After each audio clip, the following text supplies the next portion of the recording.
You can't even believe this. I mean, I guess a person accidentally mailed her cat across England.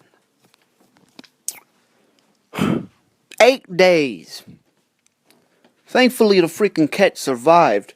But this is nuts, man. I mean, are you fucking kidding me? I mean, I understand that cats love boxes. But how could you not see that number one, your cat was missing? Number two, there's a fucking cat in the damn box. Number three, having a cat in the box while you are closing it.